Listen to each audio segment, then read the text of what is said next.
Time so far back. In fact, how would your grandparents, or respectfully, or your great-grandparents' generation, how would they have judged the sexual ethics of 2019? That's just going 2-3 generations. They would be horrified. That's right, yes. And actually, they would better understand Muslim sexual morality and ideas of marriage and family, perhaps, than transgenderism, gay adoption. These things would be completely foreign to that generation.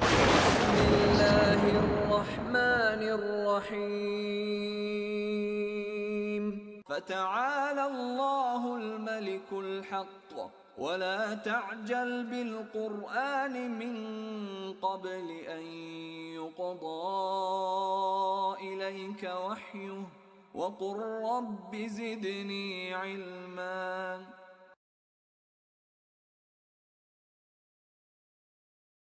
Answer the question. You're running away. No. No answer. Who did No Jesus, answer. who did No Jesus answer. pray to? You're running away. No answer. Who did No Jesus answer. pray No to? answer. Did Muhammad forgive you? Because he knows that in Islam we don't believe Prophet Muhammad is racist. We believe he's a human being. And in response, this gentleman was asking a counter question to undermine Christianity, which was, did Jesus pray?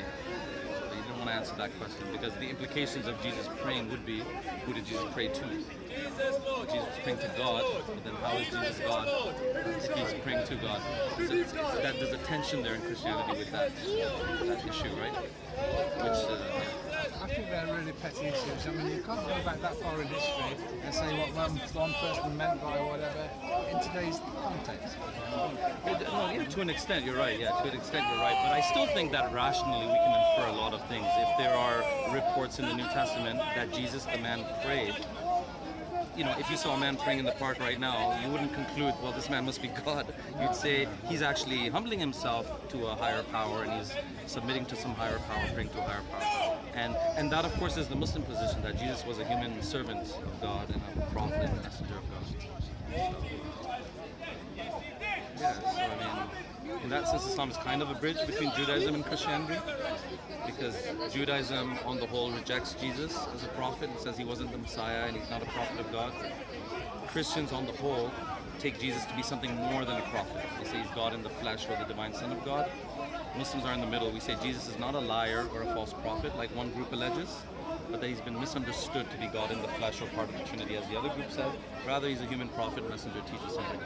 Why do people focus on these two people at the time? There's far more equally as wise people throughout history, like Al-Ghazali or Ibn Arabi, perhaps Ibn Arabi, Ibn Sina. Well, I mean, I think because that's the stumbling block between the two major world religions is the nature of Jesus, right? I mean, you know, Christians can't accept Islam because from their perspective, Islam is downgrading Jesus to just a prophet. And for Muslims, the Christian Jesus would be a stumbling point because we don't believe God ever became a man or a woman or a bird or a tree, because that's not befitting God's majesty and holiness and what He is. You know? But no, you're right. I mean, I don't think I'll be honest with you. I don't think there's anything wrong with people, you know, debating about this, because religion has become such a taboo subject at the workplace and the office that if you 6 days of the week you can't discuss religion and politics. So some people come here and discuss it. I still feel that debating over what's the purpose of our life, what's the nature of God, what does God expect from us, I still think these are more worthwhile discussions than who won the game. People fight over that stuff. I think reason and logic is limited. I think it's very limited on this plane of existence. Everybody's so Yeah. you know, and the things that really matter are, I mean, I don't know if you believe that we're all growing apart within us, an abstract part of us that's far higher than this nonsense that goes on the everyday life that we live, which I do, because I'm actually a theosophist. You've probably never heard of a theosophist. I have. Believing that you have some kind of direct experience or knowledge of God, is that the idea? You can do. We believe that there's a higher self in everybody. Whether it's Al-Ghazali or Jesus or anybody else, it's these people that have made that effort and reached that higher part of themselves. And that have a name as Islam or Christianity or anything like that. It's just a way to hide parts of creation.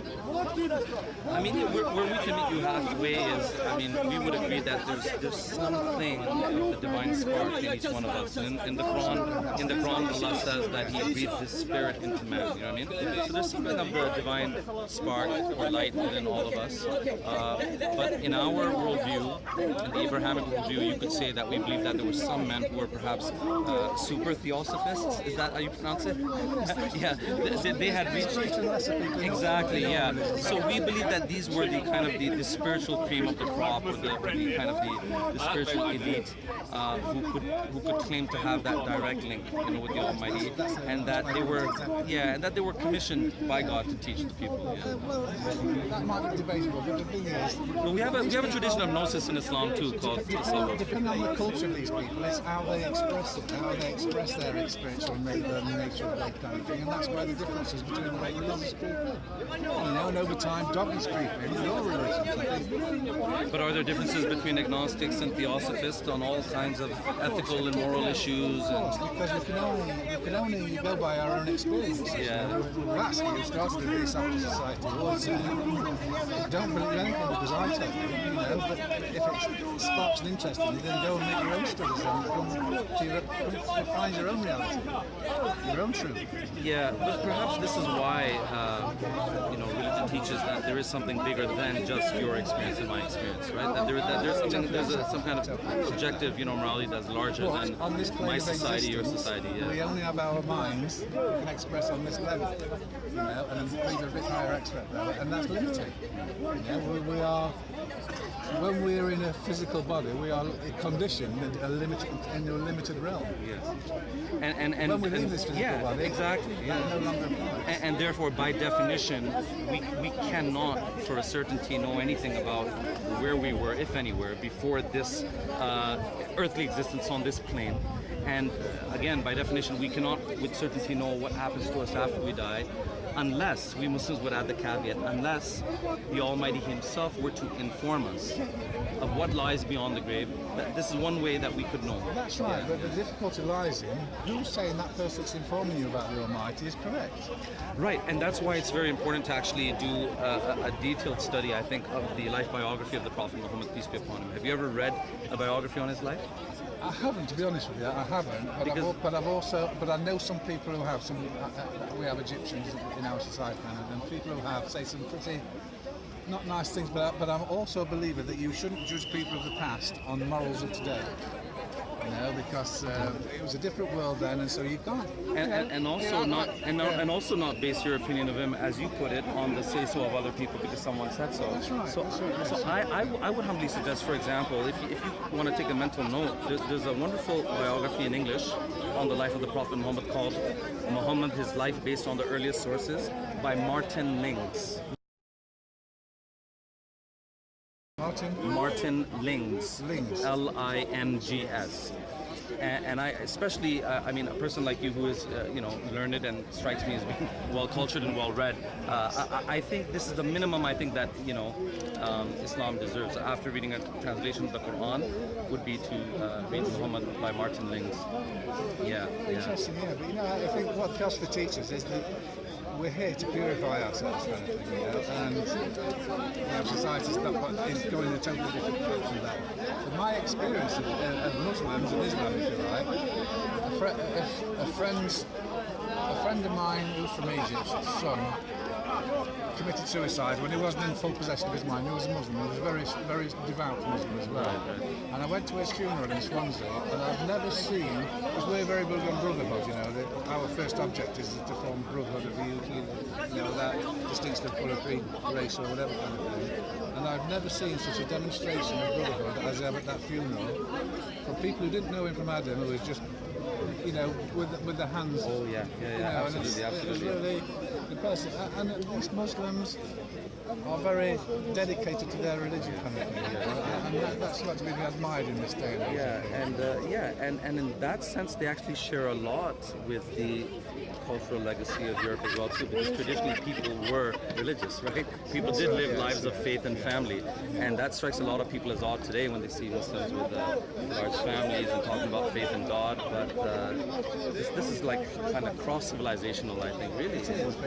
And in some ways, it even preserves an aspect of the Judeo-Christian heritage that we hear so much about sometimes from the far right, which a lot of people have lost. I think a lot of people have lost a lot of that. It's interesting talking to you. It's nice to know that there's reasonable people around still. But Yes. I'm curious to know. I mean, don't worry about offending. I mean, what are some of those stumbling points that the Egyptian gentleman mentioned about the life of the Prophet? Well, like I say, I don't really want to go because it's really negative. But No, but we don't get offended at Speaker's Corner because, like, he married somebody who was 7 or 9 years old or whatever kind of thing, and all that. But then again, we're judging people from modern morals, if you like, or lack of moral ethics. You know, you can't judge people from a different culture and a different time so far back. In fact, how would your grandparents, or respectfully, or your great-grandparents' generation, how would they have judged the sexual ethics of 2019? That's just going 2-3 generations. absolutely correct, They would be horrified. That's right, yes. And actually, they would better understand Muslim sexual morality and ideas of marriage and family, perhaps, than transgenderism, gay adoption. These things would be completely foreign to that generation, wouldn't it? Yeah. Well, that's just kind of ridiculous, isn't it? Yeah. Those type of things. Well, I don't know. I think if we don't have our morality rooted in something objective, to be honest, I don't know. With what mind we can say that's silly or ridiculous. They'll turn around and say, well, you're silly and ridiculous for insisting I'm a man just because I have a beard. Who are you to judge? Right? I'm playing devil's advocate. But There is no argument for that, I guess. but this is the slippery slope, I think, without religion. You know, the leaf that falls from the tree, it remains green and fresh looking for a while. Well, I think But eventually it withers. I think we have to have standards, and there's no standards these days. At least if you've got a religion, you've got a set of rules, a standard from which to base your life on. Kind of thing. Even if you don't manage to adhere to them all the time, at least you know there's a line that keeps you on a certain level. Expectation, there's a standard. Yeah. There's no standard in England. In modern life in England, there's no standard. Anything goes, and it's just a recipe for chaos. And so what I noticed, again, respectfully, with many people of your generation, I noticed that your stance is not that different from the vast majority of Brits that I speak to, in the sense that they're no longer strictly aligned with the Anglican Church, or they're no longer devout Catholics or something like this, even if they come from that family background. But I also noticed that people of your generation still remained moral people and people of marriage and family and things like this, and not people abusing drugs or cannabis and stuff like that. But I guess one of my concerns is that without an objectively rooted faith or religion or scripture, how will you sell marriage to your grandchildren's generation?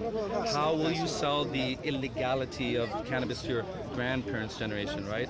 I mean, I have a mechanism by which to attempt that, which is the Quran and the Sunnah of the Prophet, right? But I do wonder, this secular agnostic, you may have retained a lot of the morals and ethos of Judeo-Christianity that you may have inherited from your family, perhaps. But it'll be a hard sell in a diluted way. But as it gets more diluted, that's exactly my point. Marriage is going to be a hard sell for a 20-year-old man. Why exactly should he remain committed and loyal and faithful to one woman for the rest of his natural life when there's so many beautiful women in the world to be enjoyed, you know?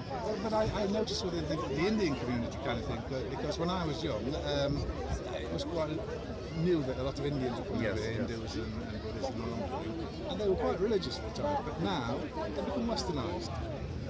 And to a large degree, not all completely, but to a large degree, they become westernised, and I think the same will happen when we are products of our environment to a degree.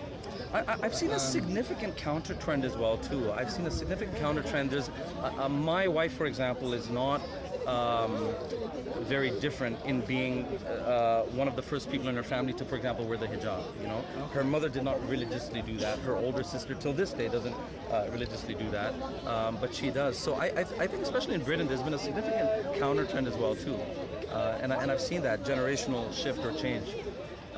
So actually, a lot of the clean-shaven uncles that came over from Bangladesh and Pakistan, their children now sport beards and are praying actually even more regularly sometimes than their parents in the mosque. And there could be some missteps along the way, right? That's where radicalization and these things come in too. But by far and large, I think from our perspective, it's been a positive trend. Well, it's everything's a double-edged sword, isn't it? But I think today, young people, because I think a lot of young people are looking for morals and ethics in a world where there is none. That's right. There's a lot of people who actually appreciate structure, and I think we're actually kind of we're kind of just genetically programmed to be people of ritual and structure. And one of our scholars gave an example. He said, if you want to see ritualistic, just watch students writing a university exam. So the little teddy bear has to be right there, and I got my lucky hat on. There's my Coke can right there. Oh, this is ritual. So by nature we're ritualistic. We might not be going to the Catholic Church anymore, but we have our yoga 3 times a day, or we check our horoscope with religious regularity in the newspaper. So structure is beneficial in some ways. Structure helps and kind of gives meaning and kind of